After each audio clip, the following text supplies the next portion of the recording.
voit que David, après proclamer cette parole, alors David a activé quelque chose de grand. Alléluia. Avant de passer à l'action, il a fait une confession. Je couperai ta tête. Et la Bible dit, Dieu veille sur sa parole pour l'accomplir. Mais quand tu fais face à des situations difficiles, quand tu fais face à des choses assez dures dans ta vie, ne reste pas bloqué, ne reste pas figé là-dessus, non.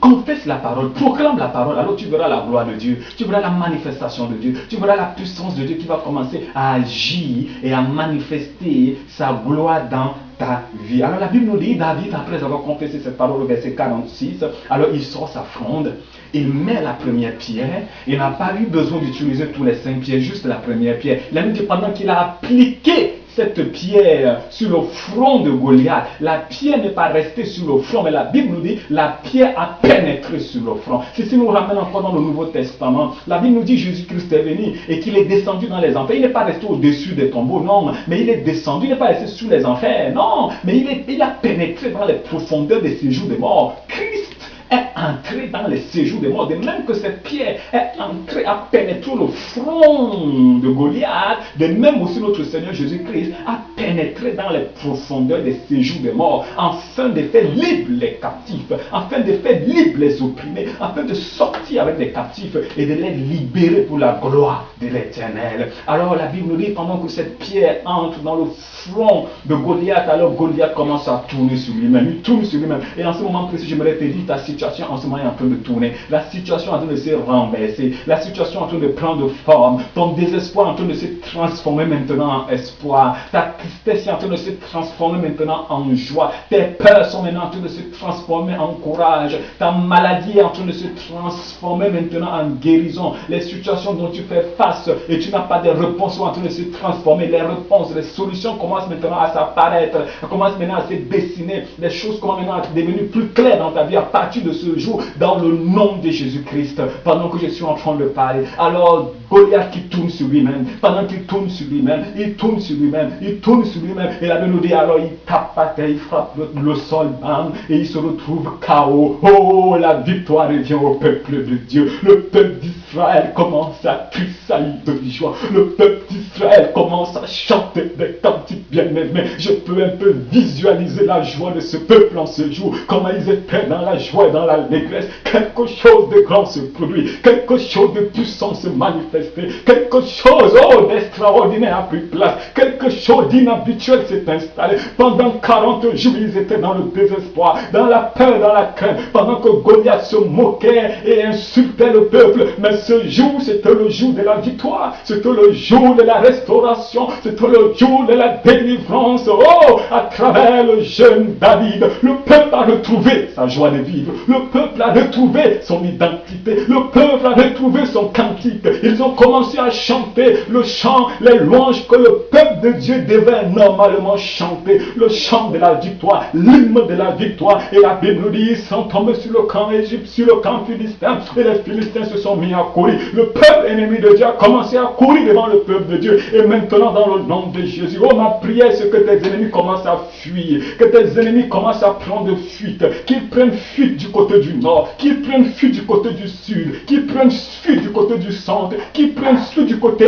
du nord-ouest, et qu'ils libèrent ta vie maintenant, au nom de Jésus-Christ de Nazareth. Les Philistins ont commencé à prendre fuite devant le peuple d'Israël, et le peuple d'Israël se joie de trouver sa joie, et quelque chose de grand et de merveilleux a commencé à se produire. La Bible nous dit, le jeune David ne s'est pas arrêté là, il a couru vers le cadavre du Philistin qui était déjà par terre sur le sol, et la Bible nous dit qu'il a enlevé son épée. Il n'a pas utilisé son épée, mais il a utilisé l'épée de ses ennemis. Et la Bible dit, bien aimé, tout temps forgé contre nous serait nul et sans effet. Les mêmes pièges que l'ennemi tend contre nos vies, ces mêmes pièges que l'ennemi a tendu contre ta vie, c'est lui-même qui tombera dans ses pièges. Les ennemis de ta vie ont tendu des pièges te concernant, ils ont tendu des pièges sur ta vie, et ces mêmes pièges vont tomber sur eux, ils vont tomber eux-mêmes dans leurs propres pièges. Alors, pendant que David s'élève, alors pendant que David s'installe dans la gloire et dans l'excellence, la Bible nous dit ceci, il prend l'épée de Goliath et il lui coupe la tête. Alléluia. Il lui coupe la tête. Quelque chose de merveilleux s'est passé. Quelque chose de merveilleux a pris place. Et voilà comment le peuple de Dieu entre dans la victoire. Voilà comment le peuple de Dieu alors reconnaît une grande restauration. Oh, un soulagement énorme. Il pouvait souffler et il pouvait s'installer. Car l'Éternel a manifesté sa gloire. Bien-aimé, je veux venir t'encourager. Et j'aimerais te dire, vois grand et défie l'impossible de ta vie. Il y a des choses dans ta vie, il y a des situations dans ta vie qui résistent. Mais toi, ne leur donne pas accès. Apprends à voir grand. Apprends à défier l'impossible dans ta vie. Car le Seigneur est ta victoire. De même qu'il a été avec David. De même qu'il a été avec Shadrach, Meshach et Abednego dans la fournaise ardente. De même qu'il a été avec Daniel dans la fosse au lion. De même ce Dieu est avec toi aujourd'hui. Ne te sens plus seul dans ta situation. Ne te sens plus seul dans les difficultés dont tu es en train de faire face. Ne te sens plus seul sur ce parcours. Puisque l'Éternel est avec toi. Il est ta victoire. Il est celui qui te restaure. Il est celui qui te délivre. Il est le Dieu de la restauration. Et puisqu'il est le Dieu de la restauration, bien-aimé, il est prêt pour te restaurer. En ce moment précis, voilà là où je vais m'arrêter, bien-aimé. Et j'aimerais tout simplement nous encourager avec ces quelques paroles. Quelle que soit ta situation, sache que ton David est sur ton chemin.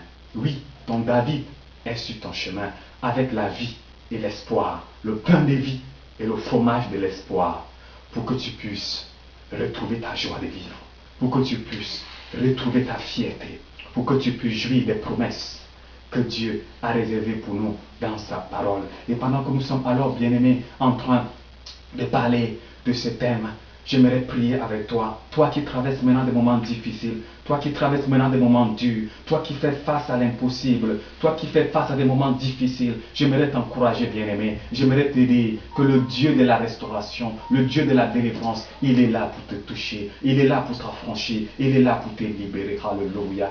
Oh, alléluia, Jésus. Oh, alléluia, Jésus. Oh, alléluia, Jésus. Pendant que tu écoutes le son de ma voix, j'aimerais maintenant que tu fermes les yeux là où tu es. Je ne sais pas le problème que tu traverses. Je ne sais pas les difficultés que tu fais face. Je ne sais pas les oppositions, les opposants de ta vie. Mais Christ, lui qui sait toutes choses, la Bible dit qu'il est omniscient, omniprésent, même à travers ce message, à travers Internet. Pendant que tu es connecté sur Internet et que tu écoutes le son de ma voix, oh, ma prière en ce jour précis, Seigneur, j'ai prié dans le nom de Jésus pour cette sœur. J'ai prié dans le nom de Jésus pour ses frères, Seigneur Père. Oh, que tu agisses dans la situation, Seigneur Père, de mes bien-aimés. Que tu commences maintenant à opérer une œuvre de restauration, Seigneur Père. Que tu commences à opérer une œuvre de délivrance, Seigneur. Que tu commences à opérer une œuvre de délivrance totale et entière, Seigneur. Dans la vie de mes frères, dans la vie de mes sœurs. Dans le nom de Jésus-Christ de Nazareth. Père, je prie, Seigneur Père, Dieu de grâce, pour cette personne qui traverse, Seigneur, des moments difficiles, des moments durs, Seigneur Père. Que tu l'aides, Seigneur, à s'en sortir. Et pour celle-ci, Seigneur Père, qui est en train de subir la maladie depuis plusieurs années, qu'à travers ce message, à travers cet enseignement ce jour, qu'elle sorte, Seigneur Père, de cette situation de maladie et qu'elle reçoive maintenant, Seigneur Père, une guérison totale, instantanée maintenant, dans le nom de Jésus-Christ de Nazareth, et qu'une libération s'installe dans sa vie, Seigneur. Je bénis ton nom, Seigneur Père, Dieu de grâce, parce que maintenant tu es en train d'agir dans les vies, Seigneur Père. Je prie, Papa, que toute forme d'adversité, Seigneur, soit maintenant réduite, Seigneur, au néant dans la vie, Seigneur, de tes enfants, dans la vie de ton peuple, afin que ton peuple, Seigneur Père, connaisse une réelle restauration, Seigneur, et que, Seigneur Père, la victoire, et que ton peuple soit repositionné dans la gloire de ton nom, Seigneur Jésus.